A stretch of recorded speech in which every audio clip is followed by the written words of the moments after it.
আচ্ছা তোমরা কি দেখেছো আমি দাঁড়িয়ে রেখেছি কেমন করে? ওই যে আমার এক নাতি আছে কোরিয়া থাকে, টিপু চৌধুরী কুমিল্লা রিটার্ন। তো ও এরকম দাঁড়ি রেখেছে, আমি বলছি যে এরকম এইরকম করে দাঁড়ি কেন রেখেছ? ও বলেছে দাদা এই দাঁড়ি দিয়ে মেয়েদের দুধের পোটায় যদি এরকম করে ঘষা দেয়, তারপরে ওদের মানে ওই বুক খুলে বুকের মধ্যে গালের মধ্যে এরকম দাঁড়ি দিয়ে খোঁচা দিলে ওদের নাকি মানে যৌন সুড়সুড়ি বাড়ে, বুঝছো? এই জন্যে আমিও এরকম রেখেছি।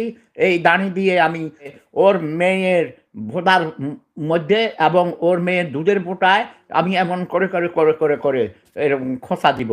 তারপর ওর মেয়েকে আমি আমার বুড়া লেওড়া ভিতরে ঢুকাইয়া আমার ৩ ইঞ্চি, না ওটা নর্মাল থাকলে ৩ ইঞ্চি, খাড়াইলে হয়ে যায় ৬ ইঞ্চি। এটা তার মেয়ের ২ ইঞ্চি ভোঁতা আছে না, এরকম ঢুকাইয়া দিয়া ফকট ফকট করে মারবো, ফকট ফকট করে মারবো।